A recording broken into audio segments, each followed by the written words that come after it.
Buckingham Palace, official London residence of Britain's sovereign since 1837, is probably one of the world's most famous addresses, with a facade that is familiar to all and an inside that is wrapped in mystery.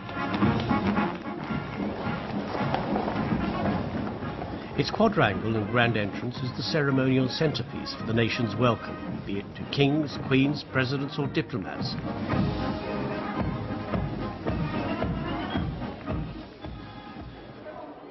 And it also provides the same welcome when for a score or more days a year the doors of the grand entrance are open to recipients and their guests to receive their honour at the investiture ceremony. Nowadays, tens of thousands of people see the staterooms and gardens either as guests to one of a series of summer garden parties or as visitors to the summer opening every August and September. But very few get this special invitation.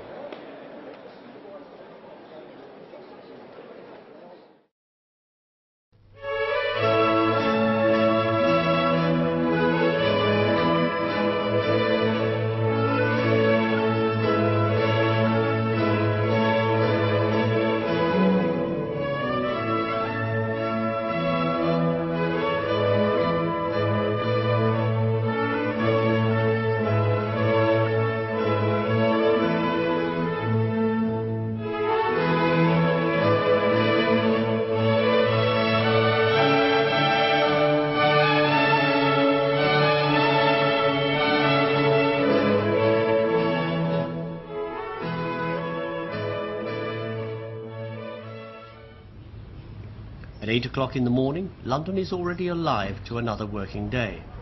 And for more than 100 men and women who are anxiously making their way to the capital, it's the culmination of many weeks of preparation. It's the day of their investiture at Buckingham Palace. Preparations at the palace are well underway. Everything in the staterooms, including the ballroom, scene of many state and official occasions, and where today's investiture will take place, are given detailed and careful attention.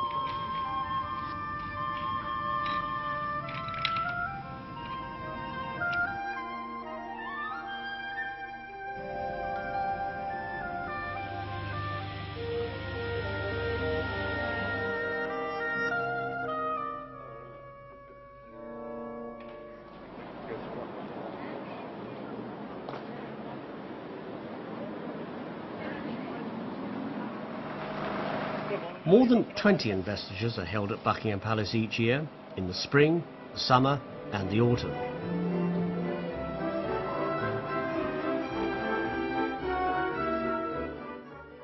For most of those receiving an honour, this is probably the first and only time in their lives they will be received by the Prince of Wales in the ballroom at Buckingham Palace.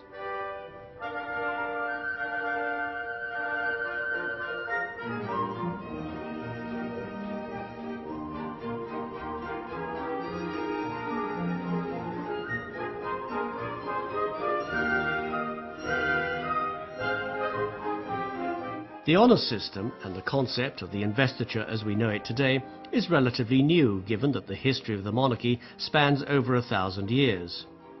Honours for chivalry have been around for centuries, but it was largely due to the Queen's grandfather, George V, who in 1917 established the Order of the British Empire, so that honours could be more widely given to deserving citizens, no matter what they did, men and women, for their contribution to the war effort.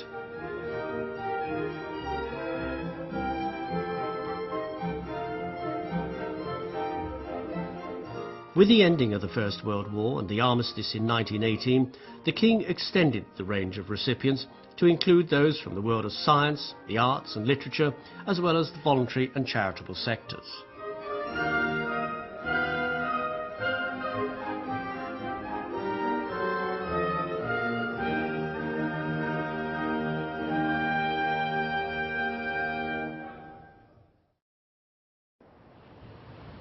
A short walk from Buckingham Palace across Green Park at St James's Palace is the Central Chancery. It's part of the Lord Chamberlain's office, and it's responsible for administering the orders of chivalry and maintaining the records of all appointments, promotions and deaths within the order. Which is 109. They also take the lead in organising investitures and the sending out of invitations, together with warrants signed by the Queen. How many have we got then for tomorrow, Rachel? We were 95 people coming today, but I'm afraid we've lost one. Mr. Mason has gone into hospital, and so we're down to 94. 94. And how many guests now, do you think? 279 guests. 279. One gentleman is apparently slightly deaf, but I think he wears a hearing aid. He's got a hearing aid, and there's no need for a sign language interpreter, is No, there? not this time. No. Well, I think that's it. I think we've covered all the points now. Yes. Thank you very much. Right.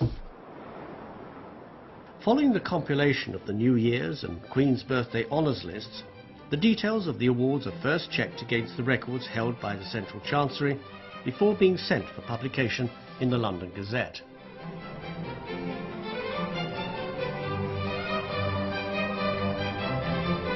When the various insignia arrive from the manufacturers, each decoration is very carefully scrutinised for blemishes and then stored in the Central Chancery's vaults to await its recipient.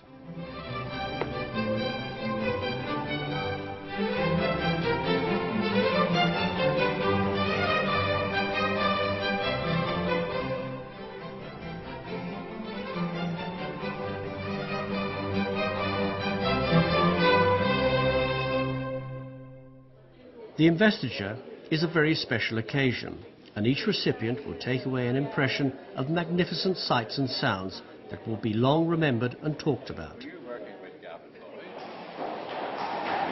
Part of that sense of occasion is given by the yeomen of the guard, arriving here from their headquarters at St James's Palace. Created by Henry VII in 1485 after his victory at the Battle of Bosworth Field, they're not only the oldest of the royal bodyguards, having given long, faithful and continuous service to the sovereign for over 500 years, but they're also the oldest military corps in the United Kingdom and probably the world.